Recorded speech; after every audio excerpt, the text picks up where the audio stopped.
Baik, sebelumnya Assalamualaikum warahmatullahi wabarakatuh. Perkenalkan, saya Muhammad Dafa Pratama dari Prodi Teknik Elektro dengan NIM akhir 42. Di sini saya akan menjelaskan topik penelitian saya mengenai pengaruh bypass diode terhadap kinerja dan keandalan modul fotovoltaik. Nah, untuk bagian pendahuluannya sendiri, di sini saya mengangkat masalah utama pada modul PV di lapangan, di mana masalah utama pada modul PV di lapangan itu adanya partial shading. Nah, partial shading itu merupakan eh, istilahnya bayangan sebagian yang menimbulkan mismatch arus antar sel yang dapat menurunkan daya keluaran serta berisiko memicu hotspot yang merusak modul fotovoltaik. Nah, solusi dari permasalahan tersebut adalah dipakainya bypass diode untuk mengalihkan arus pada substring yang teduh, sehingga panas lokal dan rugi dayanya itu dapat berkurang. Namun, dari bypass diode, efektivitasnya itu sangat dipengaruhi oleh modul dan konfigurasi dari array-nya, serta pada kondisi operasi dari PV itu sendiri. Tapi di sisi lain itu eh, ada pendekatan alternatif seperti rekonfigurasi diode. Nah, jadi celah ini yang mungkin akan saya explore yaitu dengan menguji seberapa nyata manfaat bypass diode terhadap performa dan reliabilitas bila dibandingkan dengan sistem tanpa bypass diode, khususnya pada variasi iradiansi, temperatur, dan shading atau bayangan. Nah, tujuan dari studi saya ini tuh yang pertama udah pasti memodelkan dan membandingkan kinerja dengan bypass diode dan tidak dengan bypass diode. Kemudian yang kedua menilai dampaknya terhadap error performa jika dibandingkan daya ideal dan indikasi terhadap keandalan melalui proxy suhu hotspot. Kemudian yang terakhir yaitu memetakan temuan ini ke konteks literatur terbaru. Nah, sebelum masuk ke bagian isi, mungkin saya akan menjelaskan sedikit tentang konsep dari bypass diode itu sendiri. Jadi bypass diode itu eh, dipasang paralel pada substring dari fotovoltaik. Jadi istilahnya apa ya? Dari gambar ini yang saya tunjukkan ini tuh berisi satu string yang berisi 10 modul PV. Nah, namun pada modul pertamanya ini terdapat eh, tiga area iradiasi yang berbeda. Artinya, jadi setiap substring di modul itu tuh menerima cahaya yang tidak sama. Nah, bagian atasnya tuh menggambarkan jalur bypass per substringnya. Jadi ketika salah satu substringnya ini tuh lebih teduh, bypass itu akan mengkonduksi sehingga arus stringnya itu tetap mengalir tanpa memaksa sel teduh tuh menyerap daya kembali.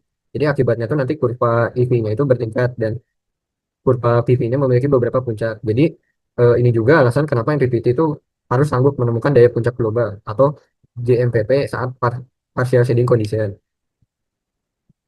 Nah,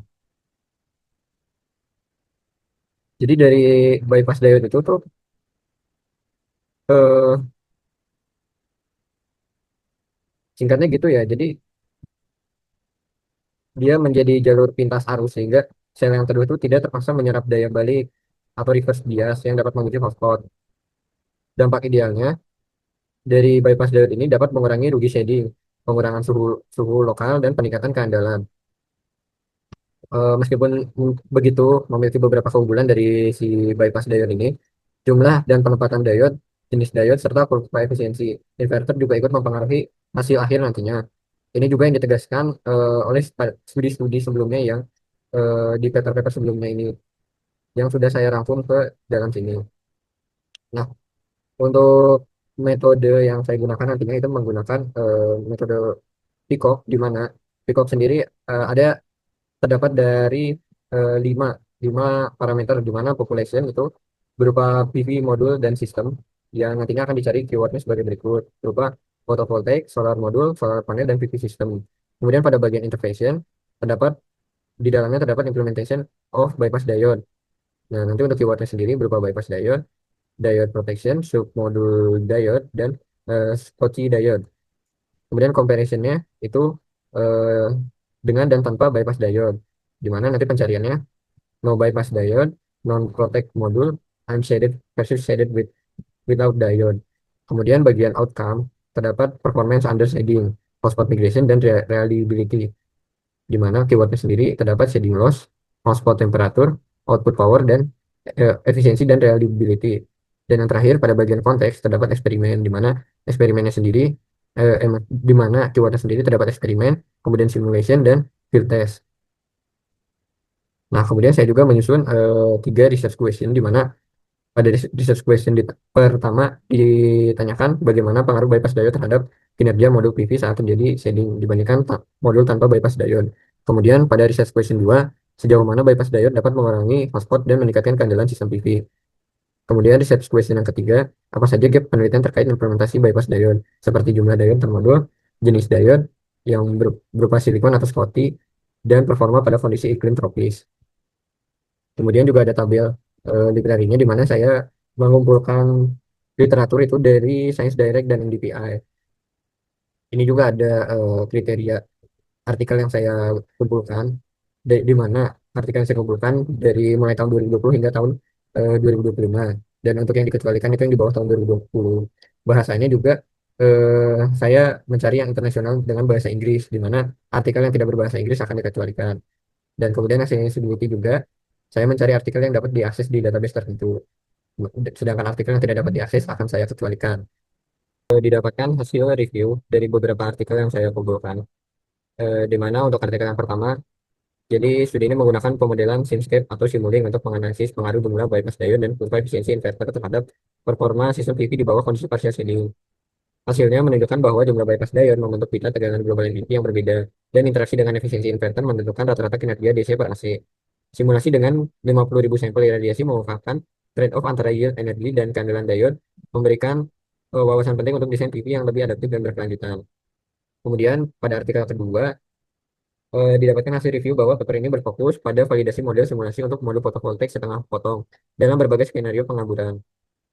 Model ini menunjukkan akurasi tinggi dalam simulasi kurva IV dan PV, dengan kesalahan yang meningkat seiring bertambahnya jumlah substring yang diarsir, sementara tidak menunjukkan ketergantungan yang jelas pada tingkat pengaburan atau jumlah sel yang diarsir. Kemudian artikel ketiga, paper ini menyelidiki dampak berbagai arsitektur sel surya silikon terhadap fenomena hotspot pada modul fotovoltaik. Makalah ini membangun model untuk memprediksi suhu hotspot dalam berbagai kondisi naungan, yang menunjukkan bahwa desain modul secara signifikan mempengaruhi suhu hotspot maksimum, terutama untuk sel surya PVST. Kemudian artikel yang keempat memperkenalkan perangkat elektronik inovatif berbasis current comparator dan current mirror untuk mengatasi hotspot pada modul PV tanpa menggunakan bypass diode tradisional. Nah, hasil eksperimennya itu menunjukkan suhu hotspot dia signifikan turun dari 55 menjadi 35 derajat Celcius hanya dalam 4 menit, sekaligus meningkatkan daya keluaran hingga 5,3%. Nah, pendekatan ini menawarkan solusi yang lebih efektif dibandingkan bypass diode dengan distribusi arus yang lebih seragam dan meningkatkan keandalan sistem PV. Artikel yang kelima itu menyelidiki tentang fenomena hotspot pada susunan PV dalam kondisi ketidakcocokan dan mengungkapkan bahwa mekanisme pencegahan hotspot yang ada saat ini masih tidak efektif, terutama pada konfigurasi total cross tie. Jadi artikel ini menekankan perlunya ada solusi inovatif untuk meningkatkan keandalan PV dan mengurangi kegagalan dini sehingga meminimalkan timbulan limbah. Kemudian artikel yang keenam, paper ini menyajikan pendekatan baru untuk modul fotovoltaik yang memungkinkan kontrol dinamis magnesis sel, meningkatkan output tanpa konverter tambahan. Metode ini juga menunjukkan bahwa signifikan eh, maksudnya artikel ini menunjukkan bahwa metode ini signifikan mengurangi kehilangan daya akibat bayangan parsial dibandingkan dengan dioda bypass tradisional, sehingga meningkatkan efisiensi lebih dari 42%. Artikel yang ketujuh, penelitian ini mengkaji dampak naungan dari objek tipis pada sistem fotovoltaik, menyoroti kompleksitasnya yang melampaui naungan keras tradisional. Jadi paper ini mengidentifikasi kesenjangan signifikan dalam studi yang ada dan menekankan perlu adanya analisis komparatif antara hasil di luar ruangan dan laboratorium untuk memahami dinamika kehilangan daya yang lebih baik. Kemudian pada artikel yang ke-8 membahas model untuk modul fotovoltaik khususnya berfokus pada efek naungan parsial dan berbagai kondisi metode sel surya silikon. Makalah ini menjadikan model jaringan untuk program SPIS yang memperhitungkan pengaruh naungan terhadap arus dan tegangan sehingga serta membandingkan karakteristik terhitung dengan hasil pengukuran dalam berbagai kondisi.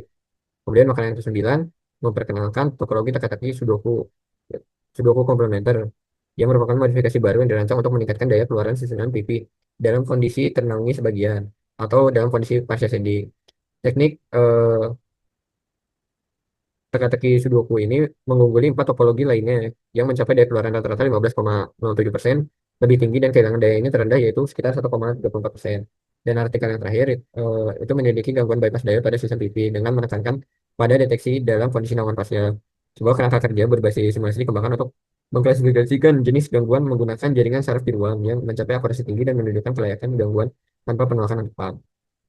Nah, kemudian dari hasil review-review artikelnya tadi juga didapatkan hasil review komprehensif, di mana untuk menjawab research question yang pertama, yaitu tentang pengaruh bypass diode terhadap kinerja modul PV saat shading dibandingkan tanpa bypass diode.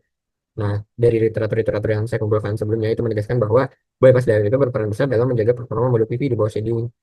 Jadi, misalnya pada studi yang pertama tadi itu menunjukkan bahwa konfigurasi jumlah bypass diode membentuk pita tegangan global MPP yang berbeda dan mempengaruhi efisiensi inverter. Kemudian, validasi model Simscape pada studi yang kedua juga memperlihatkan akurasi yang tinggi untuk memprediksi dampak shading pada modul half cut dengan bypass diode. Sementara itu, pada studi yang keenam, dia memperlihatkan bahwa pendekatan tanpa bypass diode dengan kontrol dinamis koneksi sel biasa lebih efisien, lebih dari 42% dibandingkan dengan bypass diode tradisional. Hal ini menunjukkan bahwa keberadaan bypass diode memang mengurangi kehilangan daya dibandingkan tanpa proteksi. Tetapi inovasi baru juga mulai menentang pendekatan konvensional. Kemudian, untuk menjawab research question yang kedua, yaitu sejauh mana bypass diode dapat mengurangi hotspot dan meningkatkan keandalan sistem PV. Nah, fungsi utama dari bypass diode sendiri yaitu sebagai proteksi hotspot didukung oleh beberapa penelitian. Jadi pada studi yang ketiga itu menekankan bahwa arsitektur sel silikon mempengaruhi suhu hotspot. Namun, kehadiran dari bypass diode sendiri tetap krusial dalam mencegah lonjakan panas berlebih. Kemudian pada studi eksperimental pada studi kelima juga menunjukkan bahwa mekanisme konvensional itu masih kurang efektif dalam kondisi tertentu, sehingga risiko hotspot tetap ada. Nah, pada studi keempat juga dia menunjukkan bahwa solusi berbasis sirkuit inovatif bahkan dapat menurunkan suhu hotspot lebih cepat dan lebih signifikan daripada bypass diode tradisional. Di sisi lain, studi yang terakhir pada studi 10 dia memperlihatkan pentingnya mendeteksi gangguan bypass diode karena kegagalannya bisa menurunkan keandalan modul secara drastis. Jadi secara umum bypass diode terbukti dapat mengurangi hotspot, tetapi memang efektivitasnya sangat dipengaruhi oleh desain dari modul PV itu sendiri, kemudian dari konfigurasi array serta dari kesehatan dari bypass diode itu sendiri. Dan untuk menjawab research question yang terakhir, itu gap penelitian ini terkait implementasi bypass diode seperti jumlah diode, jenis diode hingga kondisi tropis. Jadi, ada beberapa gapnya itu. Yang pertama jumlah diode per modul. Jadi, jumlah diode per modul itu lumayan jadi gap karena pada studi pertama itu menyoroti trade-off, sehingga semakin banyak diode distribusi tegangannya lebih baik, tapi dia meningkatkan risiko kegagalan thermal. Jadi bagian situnya masih menjadi gap, perlu perhatian. Kemudian untuk jenis diode yang dipakai sendiri, sebagian besar penelitian itu masih fokus pada bypass diode silikon standar. Sementara seperti alternatifnya seperti Schottky atau MOSFET based smart diode baru mulai dieksplorasi pada studi keempat. Nah, kemudian gap yang ketiga itu skala eksperimen. Banyak studi berbasis simulasi seperti pada studi 2, studi 8 dan studi 9 itu, sehingga validasi di lapangannya itu pada jangka panjang itu masih terbatas karena masih berupa simulasi. Kemudian, gap keempat itu lingkungan tropis. Hampir semua paper yang penelitian yang di paper dilakukan itu berada pada kondisi yang standar atau subtropis. Jadi belum banyak laporan eksperimen di iklim yang tropis sehingga memiliki profil suhu dan kelembapan yang tinggi. Kemudian yang terakhir itu gap yang terakhir itu pendekatan non diode, di mana paper 6 dia menjelaskan tentang menantangnya paradigma bypass diode dengan sistem kontrol dinamis tanpa diode. Jadi menandakan bahwa fokus penelitian itu mulai beralih pada solusi alternatif. Literatur yang sudah saya kumpulkan itu didapatkan data sebanyak 50 data dengan beberapa parameter. Di antaranya ada parameter irradiance, temperatur, set bayangan atau kemudian ada nilai ideal, kemudian prediksi dengan bypass diode, prediksi dengan tanpa bypass diode, serta error dengan bypass diode dan tanpa bypass diode. Nah, dari data-data ini kemudian nantinya akan dikonversi menjadi grafik-grafik seperti berikut, di mana untuk grafik yang pertama itu merupakan grafik ideal versus predicted power. Nah, grafik ini tuh menunjukkan eh, power atau daya maksimal yang seharusnya tercapai serta daya maksimal yang dicapai dari bypass diode serta tanpa bypass diode. Di mana untuk garis yang kuning sendiri dia menunjukkan daya maksimal daya maksimal yang seharusnya dicapai oleh sistem PV. Namun, untuk garis yang biru itu daya yang dicapai oleh bypass diode. Sedangkan garis yang hijau itu daya yang dicapai oleh sistem tanpa bypass diode.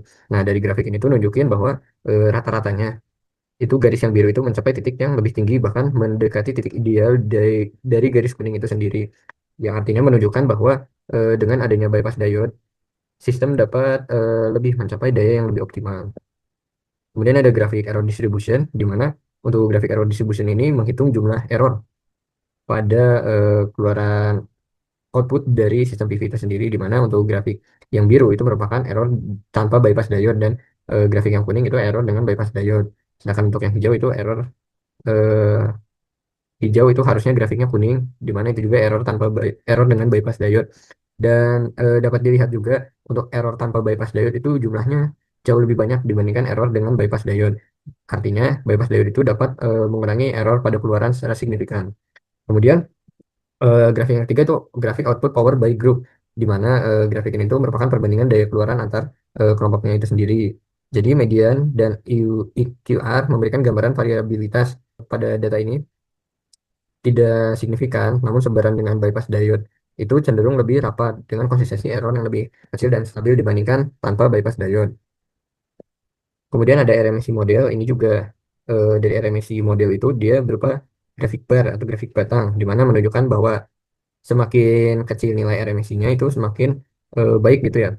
Nah, dapat dilihat sendiri pada grafik itu dengan bypass diode, hasilnya jauh lebih kecil dibandingkan tanpa bypass diode. Artinya, bypass diode ini memiliki keunggulan terhadap nilai daya yang ideal sepanjang data-data itu diuji. Kemudian ada grafik yang kelima, itu ada grafik shading versus power loss, di mana saat terjadi kondisi shading atau bayangan, itu power loss-nya itu segimana gitu. Jadi semakin yang kiri ini menunjukkan power loss, sedangkan yang kanan yang garis X ini dia menunjukkan shade fraction. Jadi istilahnya apa ya, semakin tinggi shade fraction-nya itu power loss-nya nanti segimana. Nah, untuk yang titik kuning dia itu dengan bypass diode, sedangkan titik biru dia itu tanpa bypass diode. Dan dapat dilihat juga pada grafik di mana untuk titik-titik yang biru ini rata-rata lebih tinggi dibandingkan titik yang kuning. Bahkan semakin besar shade fraction-nya atau semakin ke kanan si grafiknya itu, titik yang birunya itu semakin hampir maksimal. Ini sangat tinggi sekali jika dibandingkan dengan titik-titik yang kuning. Artinya, artinya bypass diode itu dapat mengurangi kerugian daya akibat partial shading condition. Sehingga memang bypass diode ini lebih teruji dibandingkan sistem tanpa bypass diode. Kemudian untuk kesimpulan yang utama sendiri, di mana RMSI dengan bypass diode lebih rendah daripada RMSI tanpa bypass diode, sehingga pelacakan performa itu lebih dekat ke kondisi dia. Kemudian untuk distribusi error dengan bypass diode itu lebih sempit, sehingga stabilitasnya itu lebih baik jika di bawah kondisi shading. Kemudian untuk power loss itu meningkatnya seiring shade break, seperti gambar yang tadi itu menunjukkan juga bahwa bypass diode lebih andal, dan lebih optimal dibandingkan tanpa bypass diode. Kemudian untuk yang terakhir itu singkatnya, untuk bypass diode ini tuh dia merupakan signifikan untuk menjaga kinerja sistem PV terhadap kondisi ideal dan mengurangi risiko indikasi indikasi risiko thermal. Nah, untuk kedepannya memang dari bypass diode ini tuh perlu diuji di pengujian secara langsung ya, terutama di kondisi outdoor dan pada iklim yang tropis, serta pada kondisi partial shading juga. Sehingga nanti bypass diode itu dapat diuji keandalannya lebih optimal, lebih maksimal lagi. Mungkin itu saja yang dapat saya sampaikan. Kurang lebihnya mohon maaf. Assalamualaikum warahmatullahi wabarakatuh.